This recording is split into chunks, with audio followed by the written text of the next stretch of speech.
Have you ever really, truly wondered what it would take to do something impossible? Not just, wishing for it, but thinking about the actual nuts and bolts. Like, what weird mix of magic and sheer guts and maybe willpower would you need to help a ghost, right? So a ghost who's been dead for centuries finally find some companionship, break out of that loneliness. Especially when, get this, the journey involves stealing art internationally, using magical cookies, and doing this really specific, very tricky ritual. And the team doing it, well, they sort of blur the lines between like the author writing the story and the character living it. It's pretty wild stuff. Welcome to the deep dive. This is where we take your source material, the really interesting stuff, and we dig in. We find the fascinating bits, the connections you maybe didn't see, and those moments that make you go, uh-huh. Okay, that's what's going on. We're basically here to guide you through it, help you understand not just what's in these notes, but why it clicks, why it matters. So today, we're jumping into this really extraordinary journey from your note, Rosa Lupina Weeks 2022. And this deep dive, it's not just a story. It's like this complex puzzle about a really unusual problem. You've got a ghost stuck in a library, right? Then there's this peculiar love story trying to happen across dimensions. And the lengths this group of friends goes to, it's audacious. They're basically trying to bend reality to make the impossible happen. All for connection, maybe even for love. It really is a narrative that pushes boundaries, doesn't it? Both imagination and, interestingly, ethics. Because at its core, this whole thing forces you to think about agency. Not just for us, the living, but for ghosts, too. Which is fascinating. It looks into love in these really unconventional ways. And maybe the most tantalizing part, it really digs into the blurring lines between worlds, between the creator and the creation, the author and the character. It's almost like fiction itself is coming alive. So we'll be looking really closely at the plan they cooked up to bind this ghost, Daisy, to an object. Then there's the heist, which is just remarkable, almost absurd, involving this international museum trip. And that whole meta story of authors and characters working together. It's incredible. And narrative feels almost too neat a word, doesn't it? Because reading these notes, it doesn't feel like a finished story someone wrote down. Right. It feels more like we're watching behind-the-scenes footage of this magical caper as it happens, full of twists, things you don't expect, and these really human or, I guess, spectral motivations that just hit you. Yeah, and by the time we're done here, you'll have a much clearer picture of the specific mechanics, the nitty-gritty of ghost binding, which is surprisingly precise. We'll look at the challenges, the logistics of doing magic, especially when it involves, international borders and museum security. You'll also get a sense of the surprising power of just writing something, how it can actually create reality in this context. And maybe most importantly, how consent keeps coming up, even in these really fantastical situations. It's kind of a shortcut, this deep dive, to understanding this unique mix of magic, ethics, and friendship, all pushing the limits of what you'd think is possible. Gives you a fresh look at agency, maybe even existence itself. Okay, so let's dive into part one. The ghost, the librarian, and this just impossible request. So the stage is set for this, I guess, impossible romantic quest. But it all starts small, really, with this one very lonely spirit in a library of all places. Let's talk about Daisy. She's our ghost. She's not just rattling chains. She's apparently been throwing books around for centuries. Centuries.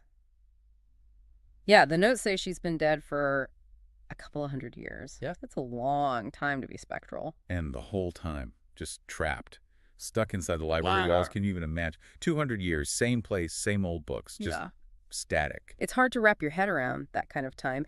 And what's really interesting is why she's suddenly acting out now. Throwing books, causing a ruckus. You'd think maybe some ancient curse is kicking in or some dark energy surge. Right, but no. The reason, the catalyst for her acting out is actually surprisingly normal. And kind of sad, really. It's about loneliness. Yeah. A deep, aching need for connection, so strong, it finally made her do something after centuries of just being there. Yeah, two main things seem to have pushed her over the edge. First, she lost her only companion. The library cat. Mouser, apparently her only real contact for 15 years, just died last week. I mean, think about that. Centuries alone, then this cat, maybe the only thing that even knew she was there, and then poof, gone. It's quite heartbreaking, isn't it? A ghost losing her furry friend. It really is poignant. But it wasn't only Mouser's death that tipped the scales. That got her from being just a passive presence to, throwing things.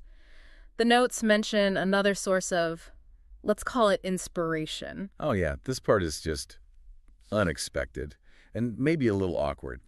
The spark, the thing that really set her off, came from watching two library patrons. Uh-huh. Not in the quiet reading rooms, no, in the cooking section. Specifically, near the sauces and spices, they were, quote, inspiring her.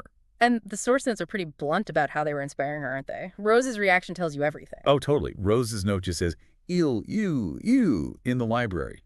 Because, yeah, the patrons were apparently doing it in public right there among the cookbooks. Which is just... It's absurd. You know, the quiet library, all hush-hush and Yeah. that. It does kind of inject this weird, uncomfortable humor into it all, though. And Daisy's reaction.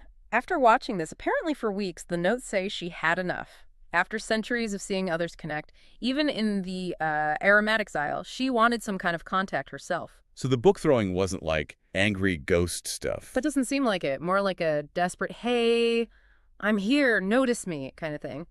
A cry for attention. Maybe even a longing for touch, something she hasn't had in centuries. It's surprisingly human, that motivation, isn't it? Even for a ghost dead 200 years, that need for connection just doesn't seem to fade. Okay, so Daisy's lonely, she's craving contact, maybe inspired by some inappropriate public displays, but who can actually help a ghost with that? Yeah. You need someone special. Exactly. Enter Doug. He's listed as the librarian, but that title really doesn't do him justice, does it? Not even close. We find out pretty quickly he's actually a familiar, though maybe he prefers magical companion, or maybe interdimensional archivist. He literally came out of a mirror. Right, not your typical shushing librarian. Familiars are usually spirit companions, maybe animals, but Doug's this intelligent being from, well, somewhere else, connected to mirrors, reflections, maybe other realities. So while he does librarian stuff, he's got access to solutions far beyond, finding a book. And Doug, being Doug knowledgeable, maybe a bit arcane, he comes up with a solution, a way to make Daisy portable, to get her out of the library. And it's a very specific solution. The mechanism he proposes, it involves bone, but it's delicate. Yeah. There are serious ethical things to consider right off the bat. Okay, so what's the plan? To get her mobile, Daisy needs to be bound to a very small piece of a human bone. Sounds a bit grim, maybe? Yeah, a little bit. But the emphasis on very small is critical. It's not just about making her easy to carry around. It's fundamental to the magic working right, and more importantly, working ethically. Ethically, how so? Well, this is where Doug gets really precise. He makes this crucial distinction. It's about binding Daisy to the bone, not binding the bone to Daisy. Sounds like just flipping words around, Yeah, right? that's like semantics. But it's not. Doug explains it's about control, about power, about agency. Agency. So if they mess it up, if the bone's too big or they do the spell wrong, what happens then? The stakes are enormous. If the piece is too large or the ritual goes bad, they risk binding Daisy to the bone. And what that means, Doug says, is the bone will be in control and Daisy will lose her agency. Whoa. So she wouldn't be herself anymore. Pretty much. She'd become like an extension of the object, her will gone, maybe her consciousness just absorbed. She'd lose herself, turn from a lonely ghost with feelings into just part of a bone. That's heavy. Incredibly. And Doug makes it crystal clear. If her agency is compromised, he says, she'd be better off if we just left her the way she is. Right from the start, her autonomy, her personhood, even as a ghost, is the absolute top priority. It's a powerful statement, isn't it? Yeah. About respecting rights, even beyond life, grounds all this fantasy in some real morality. Okay, so they needed a tiny piece of human bone, and getting the binding direction right is critical for Daisy's agency. But where do you even get that? Rose's first thought is pretty direct. Yeah, she immediately thinks horror movie logic, right? Do we have to dig up a body? Seems logical, if a bit morbid. But Doug, our surprisingly modern familiar, shuts that down fast. He's already got a lead. And it's even more specific. More specific than human bone. Oh, yeah. They don't just need any human bone. They need a bone from a necromancer. Someone who dealt with life and death magic. Needs that residual magical juice, apparently. A necromancer's bone. Where do you find that? Not exactly lying around. You'd think not, but Doug, incredibly, found one on the internet. On the internet? Seriously? A full skeleton of a dead necromancer. Location, Mexico City, in the National Museum of Anthropology. The image of Doug, this ancient magical being from a mirror, just browsing online museum collections for necromancer skeletons. It's kind of hilarious. It really is. Ancient magic meets online shopping. So this brings us back to the very small piece part, right? Exactly. That's the second reason it needs to be tiny. They don't need the whole skeleton, thankfully. Not even a whole bone, just a small slice of a bone, specifically a phalange that's a finger bone. Okay, slice of a finger bone. That makes the theft slightly less grand, I guess. It minimizes it, yeah. Avoids the whole steal a national treasure international incident. Makes it more surgical, less collateral damage magically and legally. Right, but even a small slice from a museum in Mexico City. Hmm. Rose immediately sees the problem. She flat out says, "I'm not a thief." And neither are her friends. For her, getting that bone is like trying to get something from the moon. Yeah. Seems impossible for their group. It looks like a dead end. But then Doug gives this little nudge, this subtle hint. He asks, almost rhetorically, but isn't a friend friendly with a thief? Okay. That little question, it just cracks the whole thing open, sets up the next crucial character, someone who operates outside their usual world, someone whose skills, maybe not strictly legal, are exactly what they need now. It's clever foreshadowing, really. Opens the door to this whole meta-narrative we're about to get into. The solution might come from somewhere completely unexpected. So part 2, assembling the heist team and blurring the lines of reality. Right. And Doug's little prompt forces rose into this ethical corner, asking a friend, Paula, to steal from a museum. Even a tiny bit. That's a huge ask. Yeah, you can see her struggling with it in the notes. She feels she couldn't ask her to do that. She's protective, doesn't want to drag her friend into something illegal, even for Daisy. It's a real conflict for her. And this is where Doug calls her out, using her own principles against her. He says something like, "Rose, why do you always say people have to be given agency, but you never do? You don't give them the chance." Oof, that's direct. It is. He's basically saying, you talk about letting people choose, but here you are deciding for Paula that she wouldn't want to do this without even asking her. You're denying her the agency you claim to value. Wow. That really flips it, doesn't it? It's not just about the magic. It's about respecting people's right to choose, even if the choice is risky or difficult. Exactly. And it makes you think, doesn't it? How often do we do that? Maybe out of wanting to protect someone, or just assuming we know best, we don't even give them the option. Even if they might say no, just offering the choice respects their autonomy. It's about trust. So Rose takes that to heart. She decides to ask Paula. But how she finds Paula? That's where it gets really weird. Totally. She doesn't call, she doesn't text, she jumps. Uses her magic to transport herself directly into the hospital in Paula's book. Wait, in the book, like the published novel. Exactly. Which tells us straight away that Paula Talbert, the author, isn't just writing stories. Her words create actual places you can visit, dimensions based on her narratives. Rose is literally meeting the author inside her own fictional world. Mind-bending stuff. Okay, that is wild. So she jumps into the book hospital. Then what? She meets Paula Talbert there. Then she pulls out this magic mirror, looks like it's for communication, and introduces Doug, who's still back in, the main reality, looking through the mirror. And Paula recognizes Doug. Instantly. Says, oh, he's a familiar. And Rose and Doug are immediately like, no, he's my librarian. It's this funny little denial. Paula just grins and says Doug is cute, kind of accepting his role while maybe still seeing the magic. Okay, introduction's done. Does Rose beat around the bush? Not at all. Time's ticking for Daisy, right? Rose just comes right out with it. Asks Paula Talbert straight up to steal a small slice off of a phalange located in the National Museum of Anthropology in Mexico City. Just like that. Bold move. Yeah. How does Paula react to being asked to commit international theft? Amazingly, she doesn't freak out. Being a writer, her brain immediately goes somewhere else. Instead of the crime, she sees the story. She instantly calls it a necromancer's love story. A necromancer's love story. Yeah. That framing, that romantic angle, it completely hooks her. Her response is basically, well, who am I to stand in the way of love? I'm in. Just like that. She sees it not as a crime, but as this grand, compelling narrative she wants to be part of. Okay, the author is in, but she's not the thief Doug hinted at, is she? No. Here's where it gets even more meta, if that's possible. The plan isn't for Paula Talbert, the author, to do the stealing. The plan is for her to ask her own character, Paula Becker, the detective protagonist from her books, to do it. Wait, the author has to ask her fictional character. Yep. Talbert even says she's never actually spoken to any of my characters before. Think about that. Creating someone, writing their whole life, and then having to actually, meet them and ask them to pull off a heist, it shatters the fourth wall completely. Why does Talbert agree to that? That seems like a huge leap. Well, partly it's curiosity, maybe. She says it's about time I spoke with my own character. And she also mentions, kind of pragmatically, that Becker has earned me a lot of money. So there's gratitude, maybe a bit of guilt, a desire to actually connect with this person she brought into existence. It's a chance many authors probably dream of, right? To actually talk to their creation. Okay, so Talbert's willing to meet her character. How do they even find Paula Becker? Magic, of course. Rose uses a locate spell, pinpoints Paula Becker on Blackpool Beach, which sets up this just amazing first meeting. How does that go down, meeting your fictional detective on a beach? Predictably suspiciously.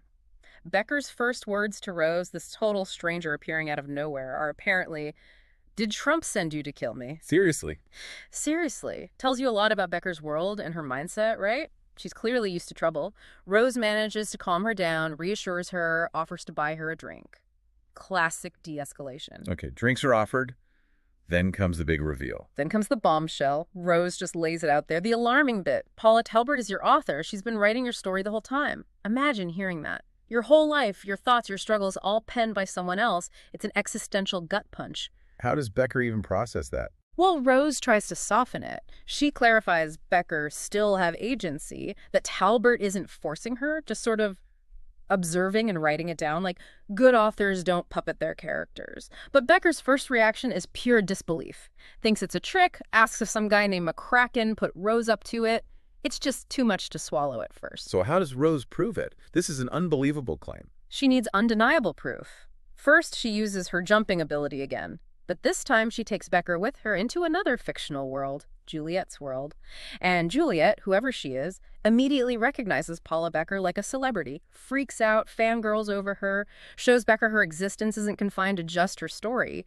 She's real, known in other realities. Okay, that's pretty convincing. But the real nail in the coffin, Rose reveals this incredibly specific, embarrassing detail from Becker's past, something only Becker and two close friends, Henry and Martha, could possibly know. About cleaning up after them in a bus bathroom and thinking about Henry being an Oxford grad doing that. Well, that. Whoa, that's specific. Too specific to fake.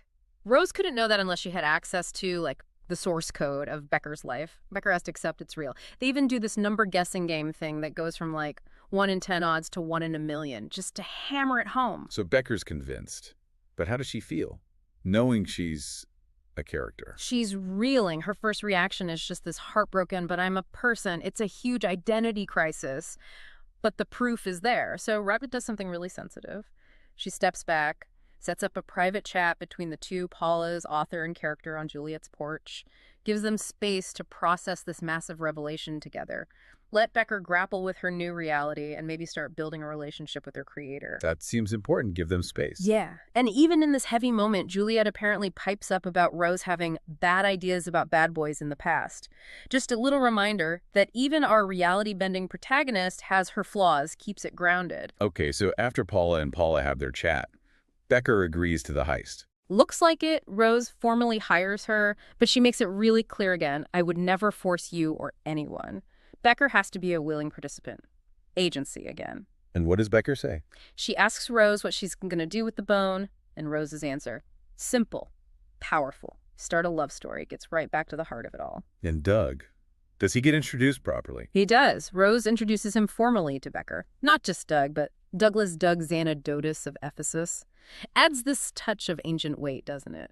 This familiar with a history stretching back centuries, joining their very modern, very strange heist team. All right, part 3. The heist itself, magical baked goods, and some seriously lucky breaks. Okay, so the team's assembled. Author, character, familiar, magic user, quite the crew. They set up what the notes call a war room. Sounds intense. Yeah, it's described as this previously empty room, now kitted out. Big oak table covered in blueprints of the museum in Mexico City. Notes everywhere, guard schedules, camera blind spots, even climate control timings. Becker, the ex-spy character, is analyzing everything. Talbert, the author, is sketching contingencies, almost writing the heist plan B.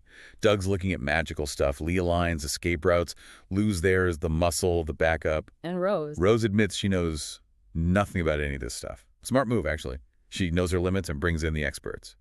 Which leads her to Lily. Lily the baker, who makes more than just bread. She makes magical bakes. Exactly. Pastries with enchantments baked right in. Such a cool concept, like practical magic you can eat. It really is. So Rose goes to Lily's bakery for supplies, and there they meet Salome, Lily's apprentice, who apparently has a massive crush on Paula Becker. Ah, that's great. A starstruck apprentice. Yeah, she's apparently peppering Becker with questions, especially about someone named McCracken from Becker's stories, adds this nice human touch amidst all the heist planning. Does Salome get to join the mission? She really wants to, but Rose and Lily shut that down pretty firmly.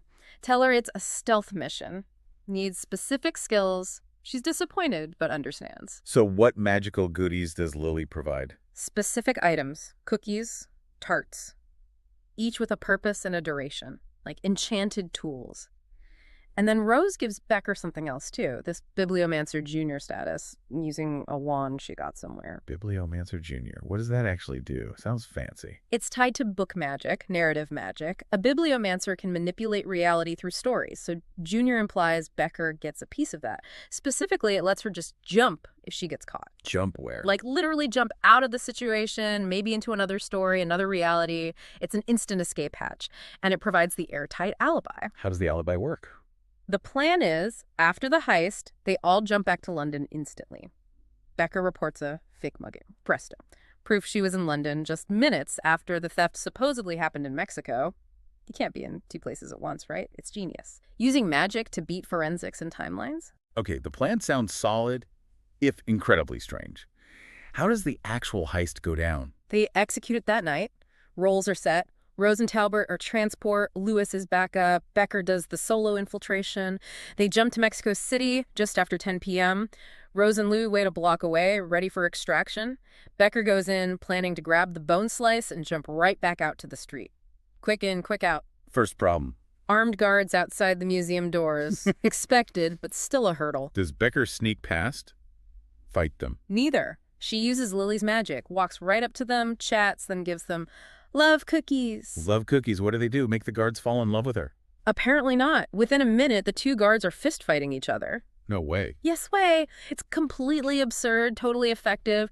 While they're busy brawling, Becker just slips past them into the museum. Hilarious. Okay, hurdle 1 cleared. What's next? Inside, she expects an empty corridor. Nope. 2 more armed guards patrolling. Can she use the cookies again? Maybe risky. She goes for a different approach. Eats a Winnermaker tart. Winnermaker tart. Yep.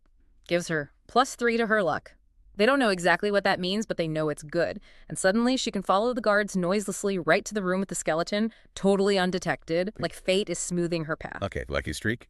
She gets to the skeleton. What's the problem there? Security upgrade. The plexiglass coffin was supposed to have plunger locks she could pick, but nope. It's been upgraded to a new keypad system. Her lock picks are useless. Looks like game over. Uh-oh. Does she have a magical app for that? Pretty much. She eats an open sesame cookie, takes a wild guess at the code, punches in 10 random digits. 3text42915762. Oh, yeah. And the case just swings open. No alarms, no sirens, nothing. Just opens. Incredible luck, powerful magic, both. Who knows, but it worked. Wow, okay. Grabs the bone. Grabs the tiny distal phalanx bone, closes the case like nothing happened, and then bam, uses her Bibliomancer Jr. power, jumps instantly out of the museum, appearing right back on the street corner with Talbot and Rose. Clean getaway. Amazing. Now for the alibi part. Exactly. Phase 2. Rose jumps herself and Lou straight back to London, to a spot with no cameras they picked out beforehand. Becker and Talbot arrive moments later via their own jump. Becker ducks into a van, quick change of clothes, then she and Talbot stroll into a police station. To report the fake mugging. Yep. Becker reports being mugged. Talbot acts as the concerned witness. They file the report, and the timeline is locked. Like Rose said, you can't commit a crime in Mexico when you're in London 10 minutes later. Alibi. Ironclad. The museum might never even know the bone slice is gone. Incredible. So, mission accomplished. Time to celebrate. Absolutely. Tension's gone. Time for relief. Yeah. They all jump to the Jack in the Green pub in Wildwood. Drinks all around. Huge success. How's Becker feeling after pulling off an impossible magical heist? She's kind of amazed it went so smoothly. Notes that in heist movies, something always goes wrong. She even wishes she'd had Lily's magic baked goods back when she was a spy. You can imagine. Imagine James Bond with love cookies. So what else happens at the pub? Well, they start talking sequels for Becker's detective stories. Talbot's obviously feeling creatively energized by all this.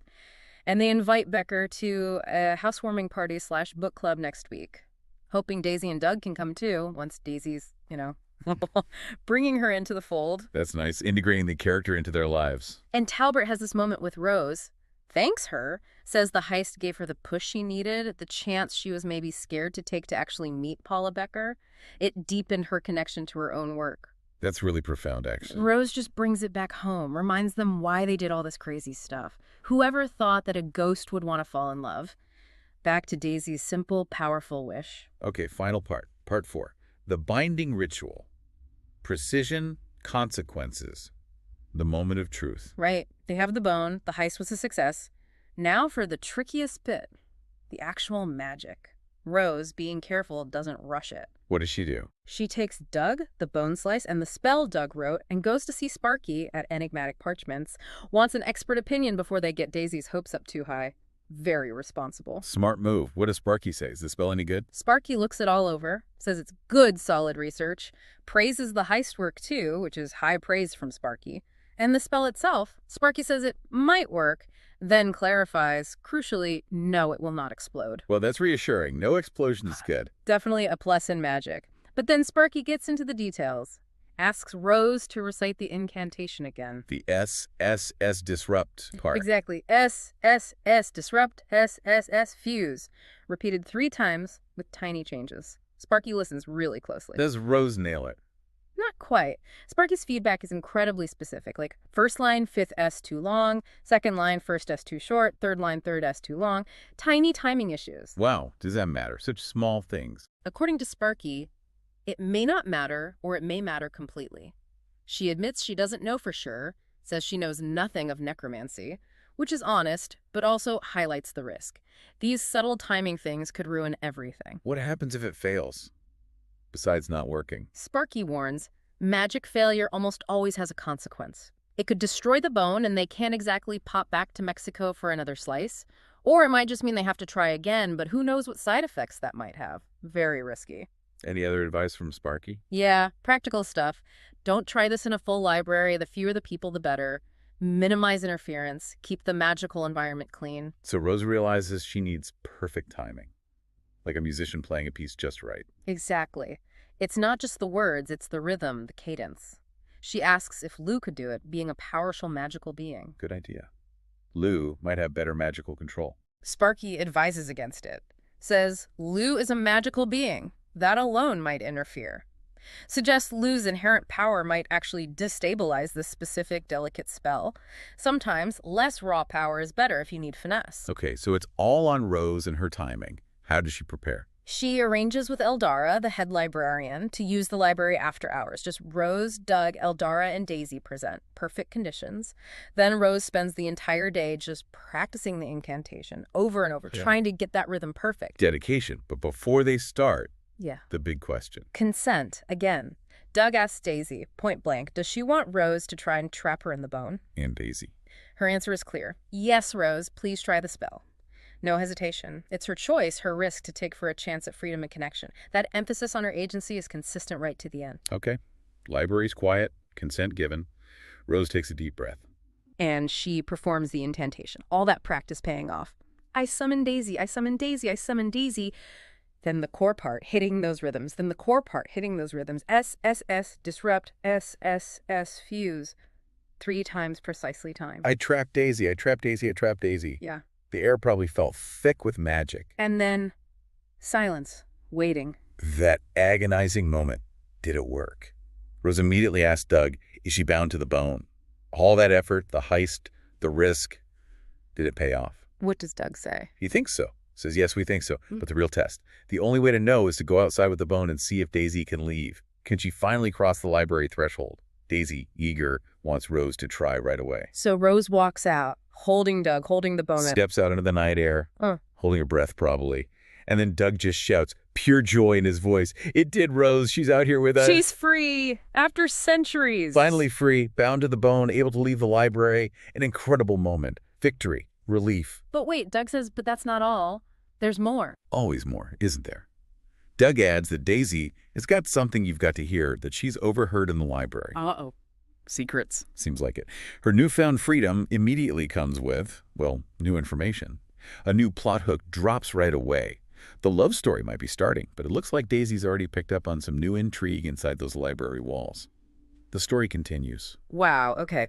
What an absolutely incredible deep dive that was. We went from ghost binding ethics, figuring out the crucial difference between binding to the bone versus the bone binding to Daisy. I feel like that agency piece was huge. To pulling off this frankly insane international heist using an author and her own character, and magical cookies. It really did just shatter the lines of reality. And through it all, that constant thread of consent, of friendship, of just sheer ingenuity to help someone incredibly lonely. Yeah, it really covered a lot. From the delicate morality of using magic like this, making sure Daisy's choice was paramount, to the just amazing power you saw when Talbot and Becker collaborated.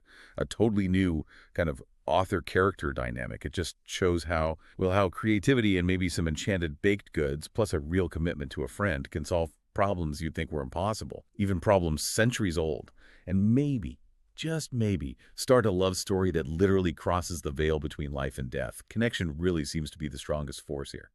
So as you're thinking about all this, maybe reflect on that idea of agency we kept coming back to.